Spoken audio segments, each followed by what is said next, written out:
For this year, of course, Carolina won the division. They won the division only because of a tiebreaker scenario, the third tiebreaker available because it was a three-way tie at 8-9 with them, Tampa Bay and the Atlanta Falcons. Because they had beaten Tampa Bay once at home and then had swept the Atlanta Falcons both in dramatic fashion, a 30-0 blowout of them, and then an overtime victory. In the second matchup, they hosted a first-round game. They hosted the Los Angeles Rams, and to their credit, they played them very close again, losing by just 3 points. Stafford had to, complete an incredible comeback drive. Puka Nacua had to punch the ball out of the hands of a Carolina DB. Otherwise, it would have been intercepted, and the game's more than likely over. A lot of the feeling of this season was that this was a great step in the right direction for Carolina, that this was a kind of a dramatic improvement in the team. And I think if one thing to give them credit, and I've given them credit a few times already in this, is that they have rejuvenated that fan base. They've gone from a team and a stadium that would sell $4 tickets just to get people in the stands to a sold-out stadium that was rocking and a home field advantage in the playoffs. They also were 5-4 this year at home, winning some big games at home, like beating Los Angeles Rams. For this year, I thought for MVP, I went with just 2 defenders, and that is because their offense was point-blank terrible. They were 27th in points per game, 5th worst, and 27th in yards per game, 5th worst as an offense. But defensively, they went from one of the worst defenses of all time last year, statistically one of the worst points per game defenses ever, and they improved from last to 15th this year as a defense. And so a lot of credit to their defense, and a lot of their wins this year came because of their defense, giving them a close enough game that allowed Bryce Young to have a game-winning drive. J.C. Horn and Michael Jackson were my 2 MVPs. J.C. Horn had 5 picks, Jackson 4 picks. Horn had 8 pass defenses. Michael Jackson had a league-best 19 pass defenses. And, of course, J.C. Horn was a Pro Bowler. If there were, kind of offensive mentions, you could give maybe Ted McMillan, Rico Dowdle, 1,000-yard receiver, 1,000-yard rusher. But I would, for Bryce Young, he started 16 regular season games. He barely threw for 3,000 yards. Of the quarterbacks to start 16 games or more, he was dead last in passing yards. The next closest was Cam Ward, the number 1 pick rookie. 6 quarterbacks started less games than Bryce this year and still threw for more yards than Bryce. Bryce was 30th in passing yards per game, 30th in passer rating, 35th, which there are only 32 NFL teams, by the way, in yards per completion, and 24th in completion percentage. The one credit I will give to Bryce, and I already gave it to him, was the game-winning drives. He was second best in the league, tied with Caleb Williams with 6 game-winning drives this year, 1 short of Bo Nix. But that offense was really, really bad. Do you guys have an MVP, though, that you would have mentioned outside of J.C. Horn and Michael Jackson? J.C. Horn would have been my pick, so. I think Rico Dowdle does, like you said, he deserved that mention just because it came into the season, and we thought it was going to be Chuba Hubbard as RB1, and then Top 10 running back in the league, supposedly. Yeah, Chuba Hubbard, yes. we were told last offseason, was a top 10 running back in the league. We were also told J.C. Horn was a top 10 cornerback in the league, and we pushed back just because he hadn't played an entire season. We knew the talent was there. He played a the full health season was, and makes a Pro Bowl. Now you can, argue the value of making a Pro Bowl, but I'll give that to Panthers fans. J.C. Horn had a great season, and we were never arguing that he was not a good cornerback, merely that you have to be healthy and play entire seasons to be a top 10 guy. So I think Rico Dowdle is the guy I might give it to just because he was kind of from out of nowhere. Was this for the unknown MVP or for MVP? MVP. Okay. Unknown, I would have done Trayvon Moehrig, who was 3rd on the team in tackles, 3 sacks and 14 tackles for loss as a safety. I thought he had a pretty good year for them, and he's kind of unknown. Do you guys even know that name? Yeah. Okay. That's good. I think I've mentioned it a few times on the show, but you guys have an unsung hero. I know way too much about the Panthers. Yeah, fair. Just due to how her the what's the word I'm looking for? Our fan base. Yeah, They are our fans fan at the end base. of the day. The narrative that formed. Yeah, we'll call them fans. That's the nice thing. I'm fine with that. I mean, it's just once again going back to the offensive side of the ball, it's really hard to find someone that deserves unsung hero. So that's fine. Getting into this offseason for coaching changes, Ejiro Evero, their defensive coordinator, even interviewed for many head coaching jobs. Specifically, he was in the running for the Raiders job. Clint Kubiak, of course, got that. So he's going to remain on staff. Evero is. The Panthers had a much improved year defensively, as I mentioned. The year prior, they were one of the worst defenses of all time in terms of points per game, and they went from dead last to 15th. Offensively, however, they were a problem. They were 27th in points per game and 27th in yards per game, as mentioned. They were outscored by 92 points this year. That's the point differential, was negative 92, which includes a game where they shut out the Falcons 30-0. So if you just put that as a 17-16 victory, that right there is over 100 points in terms of point differential in the negative for a team that was in the postseason. I say all of that to say keeping Ejiro Evero is a good thing, and they, of course, should be glad that he returns as defensive coordinator. But they did not make, and I don't expect them to make any changes to the offense outside of promoting a new pass game coordinator, which they already did. Dave Canales, their head coach, he's a head coach that calls the offense, like a Ben Johnson, like a Matt LaFleur, like a Sean McVay. And I do think they've kind of stuck themselves in a really awkward spot because, for one, the team won the division, but they were also 8-10. That was their total record in 18 games. Dave Canales, for one, or for two, I should say, brought energy back to the city and the locker room, and they had belief there. Bryce Young talked about when he was on the Pat McAfee show earlier this week how when they lost the playoff game, it wasn't a, hey, hell of a season, guys, dabbing up in the locker room. It said, man, we feel like we should have won that game and we should still be playing, and we felt like we had Super Bowl aspirations. Whether that's crazy to you or not, they brought back that kind of winning attitude to their team, and that is a credit to Dave Canales. But, again, he calls the plays, and he had the fifth worst offense in points per game and yards per game. I think, personally, if you had true objective reasoning and logic, and I say that wearing a Saints jersey with a Saints jersey behind me as a Saints fan, I feel like it would make you queasy about the future of the Carolina Panthers with Dave Canales as the head coach and Bryce Young as the quarterback. That's not what they're feeling at all. They think the sky's the limit going forward. Multiple people saying as much as, oh, Bryce Young's going to make a return and have an excellent year next year. We haven't seen a single thing besides him being clutch as a reason to believe that. Yeah, you've yet to list a stat that makes me think the sky's the limit. 6 game-winning drives, but who was second in the league in game-winning drives the last 2 years coming to this season? Geno Smith. So dog. Just like you don't want to be 30th in multiple categories as a quarterback. The defensive improvement's incredible, and they could obviously build off it. But you went just up to like a league average type defense. Yeah. You were negative in point differential, so I'm not going to belabor the point. I do think they do. It is a testament to them that they went from 32nd to 15th. Correct. Like, that's a huge, huge jump, and maybe you could see the Next, jump they'll to the go top from 10. 15th to negative 3rd. That's a big jump. That is a big jump right Huge there. jump. That would probably put them in a really good spot to maybe make the postseason once again. But it's such a, like I said, it's an awkward spot where your head coach is calling the plays, but his offense has never been good. Now, it's only been 2 years with Carolina of him being the head coach. And last year they were 29th offensively in points per game and 24th in yards per game. They do, Bryce Young was not the quarterback he drafted.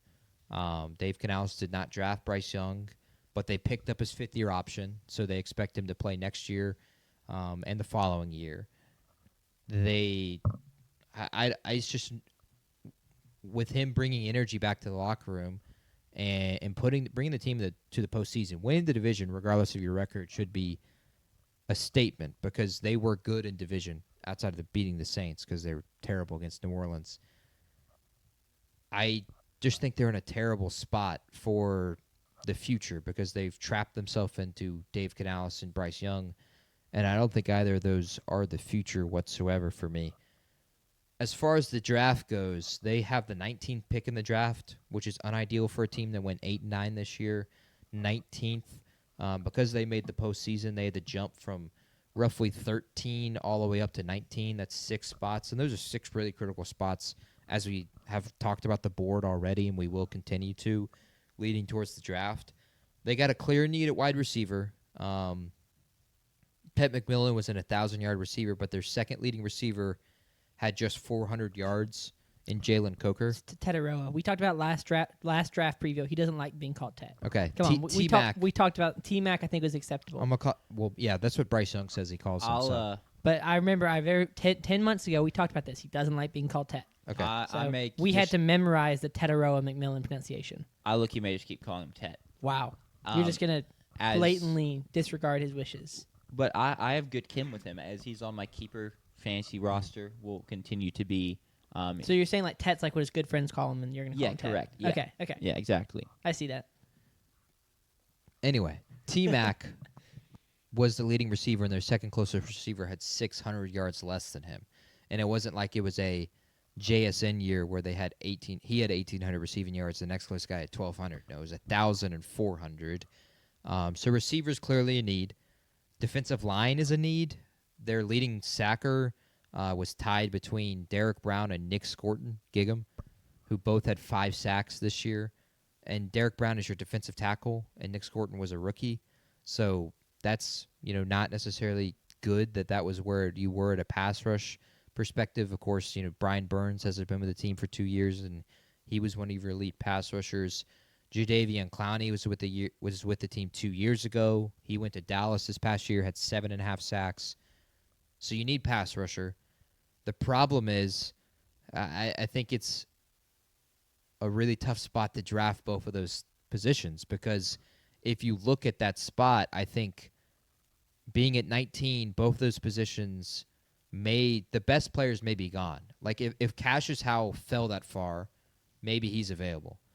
But like Keldrick Falk is being drafted above them. And of course, Reuben Bain and Arvell Reese and David Bailey are all long gone. At receiver, I think people are going to be really receiver happy, and so maybe like Denzel Boston fell that far, but I don't know. It's up for debate. So then the question is, you're still not getting one of the tier 1 guys if it's Denzel Boston. Yeah, exactly. Mekhi Lemon, Carnell Tate, they're both off the board. Jordan Tyson's probably already off the board. Yep. He better be, especially if we hadn't drafted Jeremiah Love and Carnell Tate was already drafted in New Orleans. So it's tough for receiver and edge defender. So I don't know where you go unless you're like that high on Casey Concepcion, or one of the great tackles has fallen that far. But even still, they're set at tackle. You'd move them into guard. Ekwonu, which I probably mispronounced his name, is already at left tackle, and then you have Taylor Moton. Iggy? Yes. I think it's Ekwonu. I think that's right. I have to hear his hurt. I think it's Iggy Ekwonu. Yeah, 4th-year guy from right. NC State. So I asked the question, do you draft Ty Simpson? Oh, dear. No. You do not draft Ty Simpson. No, you do not. I love the question, though. I really can't hate that question. Why not? No way we have a guy in a Saints jersey asking if the Panthers should draft Ty Simpson. You just went from a quarterback that finished 30th in passing yards per game, 30th in passer rating, 35th in yards per completion, and 24th in completion percentage. You don't draft Ty Simpson mainly because of the prospect Ty Simpson is. Like, you're just not getting any sort of a sure thing out of Ty Simpson. And then doubling down, you just went 8-10. You just made the playoffs. You're trying to build off of that, which is like trying to build your house on the sand, which is what the foolish man does, by the way. The foolish man does do that, yeah. But it's definitely what they're trying to do. And with that being said, it means it's a scramble. There's no, like, time for any sort of patient team building or anything like that. You're looking to get the guy that's going to help you next year, the guy that's going to help your offense next year, I'd imagine. You're going to get your Denzel Boston, I'd imagine. You're going to get your Casey Concepcion, I'd imagine. It's pretty hard for me to not – for me to see them not go wide receiver. Yeah. I'll be honest. Didn't Bryce Young just finish year 3? He just finished year 3, yes. So they just picked up his 5th-year extension, Mhm. and you're saying that they did that so they could turn around and draft a quarterback in the first round. It's kind of already happened in division with the Atlanta Falcons signing Kirk Cousins and then drafting Michael Penix. You can never take team building advice from the Atlanta Falcons, people. It's definitely what you want to do. Yeah. Absolutely. I say it jokingly, of course, but it is like the spot that would kind of make sense of. Maybe it's a spot of a team trades up into this spot more so. They Like really should look to I trade do down. think they should look to trade this pick. That was the real answer to where like this could be where Ty Simpson is drafted, but maybe it's not necessarily Carolina. Because if Ty goes past the Jets at 16, which is their second first round pick that they got from the Sauce Gardner trade, then Pittsburgh picks at 21, and Pittsburgh needs a quarterback. You would maybe think they are drafting Ty Simpson. Who knows? I that's way up in the air. But this would be the spot I think you'd see someone trade in for Ty. But I also see like an avenue of why not Carolina try to trade up somehow and try to get one of the great receivers. Trade don't up hate for that. a receiver. Try to trade up into Top 12? Yeah, the top 12 somehow, and be in a spot where you can take a receiver. And you're looking for a team that needs to rebuild. Like I look at Miami sitting there at 11. Like they'd love to take an elite player, but what if they got a first-round pick this year and a first-round pick next year? They would love that because then maybe they could draft a quarterback next year of the future.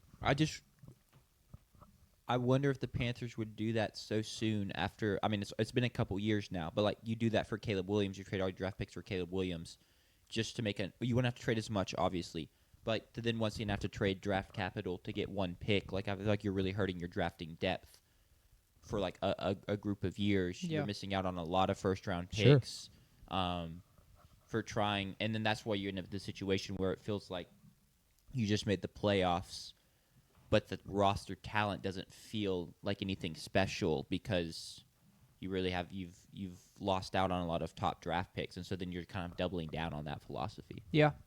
I'd be very scared of that personally. I'd much prefer to trade back. I do think, though, with the way that Panthers fans feel, Sure. and it could be the same feeling in house, that there is delusion, in my opinion, that this team is ready to win now. Bryce said it.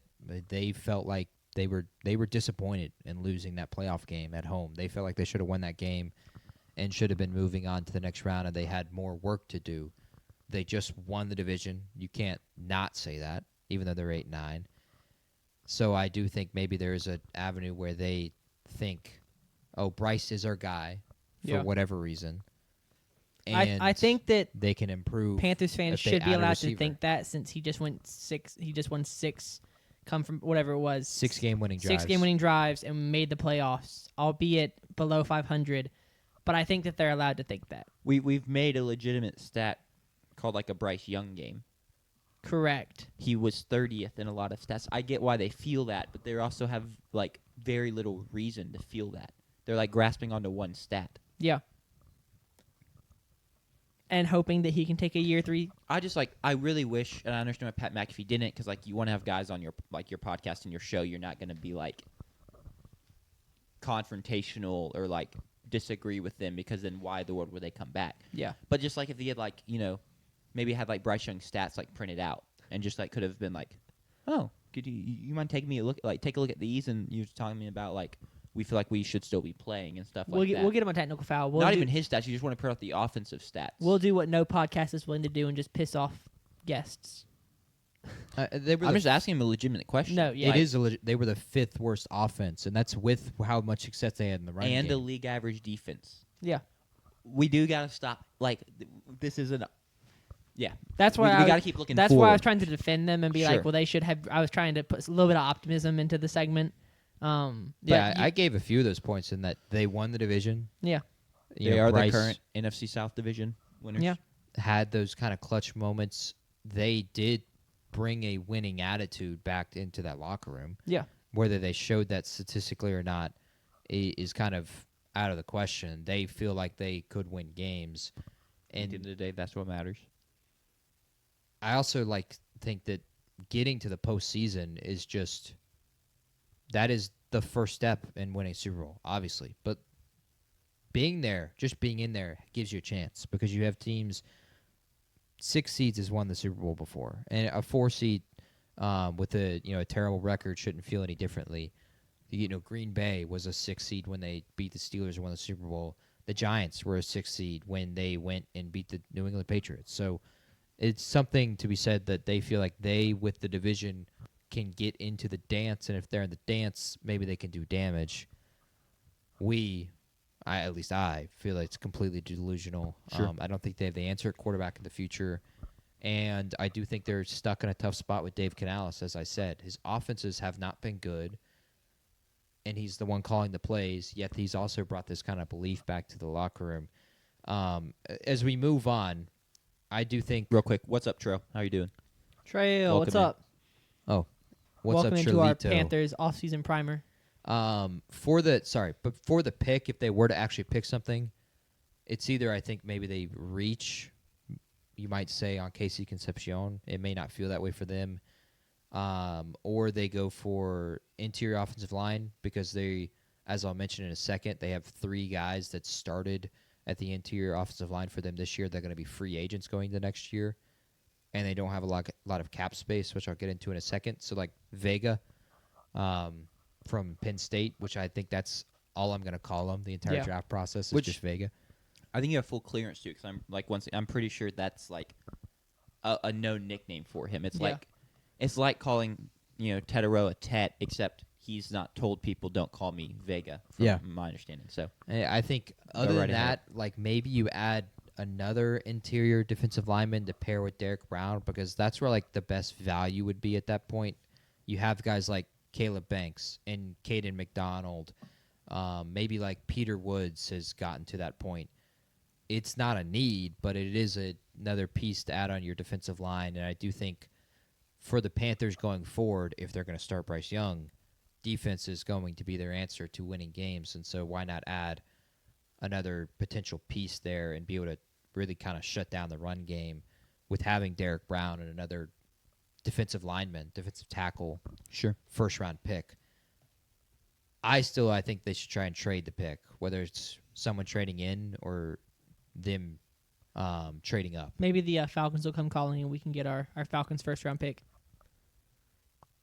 That would be sweet, but that would be diabolical. I'd love to see it though. To trade up from 40-something to 48, I think is where they were. To 19, is that what you said they are? That's a big move. That'd be expensive for the Falcons. Wouldn't put it past them for them to make that follow that process. But you have free agent. Did you already do free agency? Where are we? I'm doing that right now. Cool. Cap space.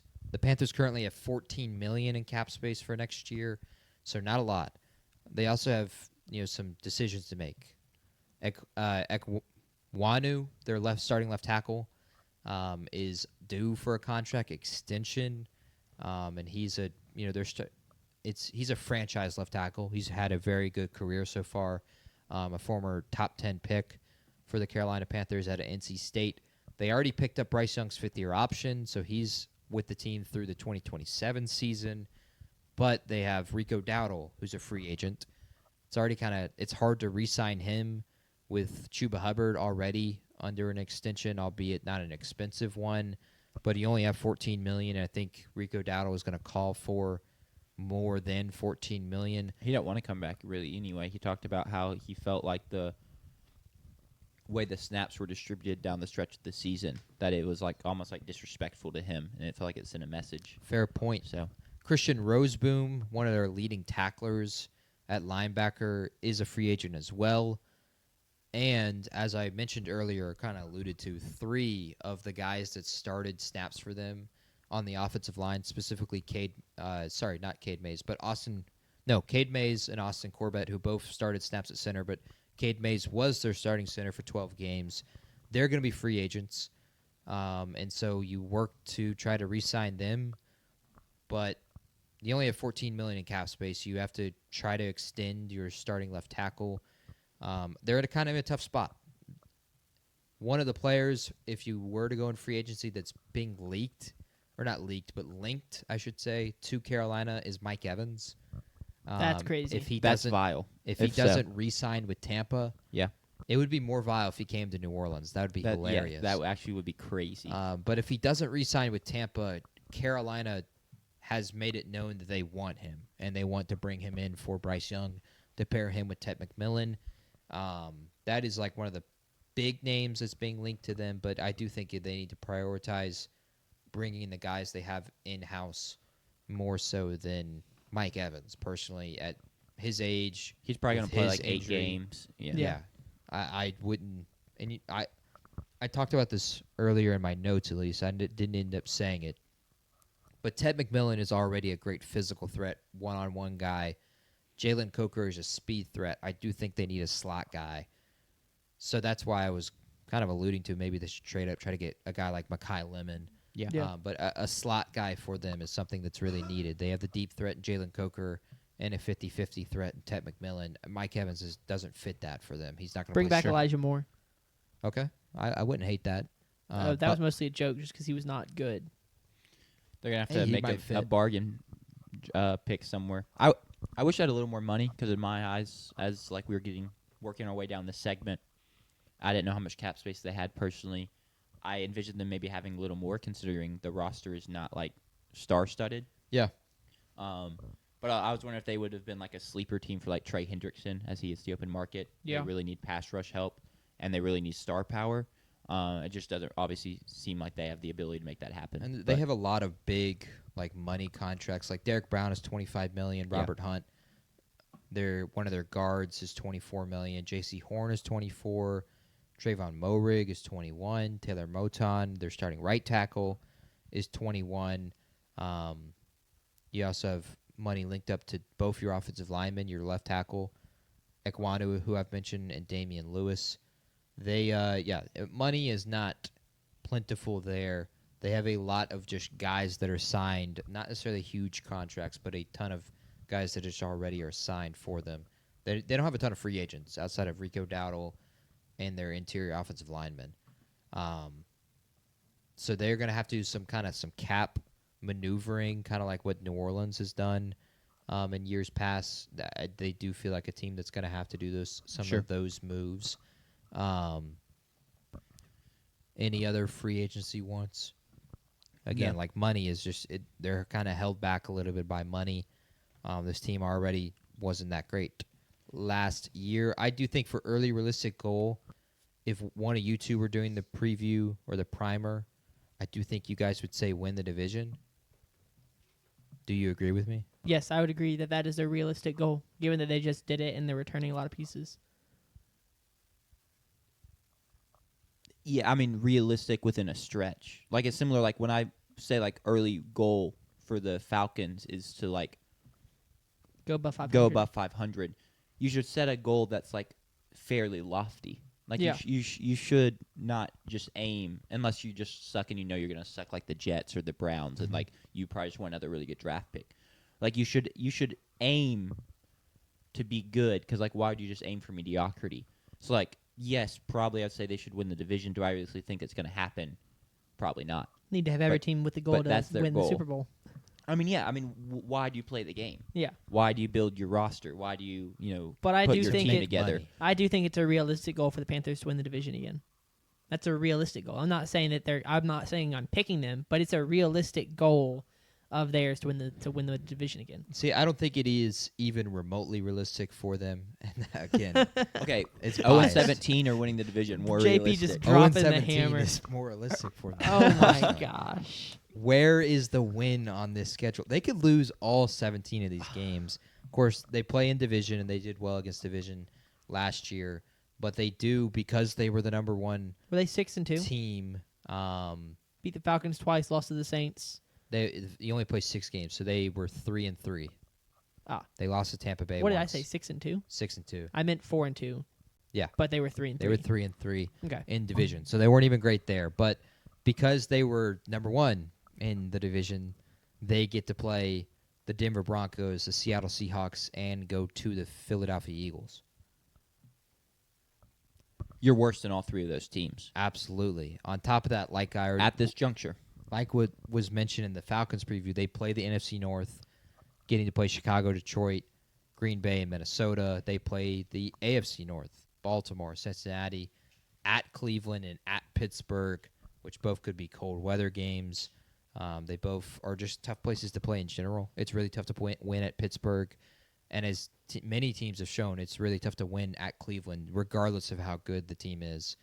So I do think they're in. What's their easiest non-division game? Their easiest. Is it like hosting the Bengals? For me Or personally, hosting the Lions? I think the easiest non-division game is one of the road games. That's at probably at Cleveland. Sure. Yeah. I forgot to go back to Cleveland. It definitely is that. But I mean, it's not easily winning Cleveland. They are kind of good for picking up a win or two against a good team at home. Yes, so that is one thing they showed last year, and that is why I would say the early realistic goal for them is to continue momentum in the building and in the city and get to a spot where you feel like Bryce Young is actually your quarterback and Dave Canales has a good offense. I do think you need to find improvement there.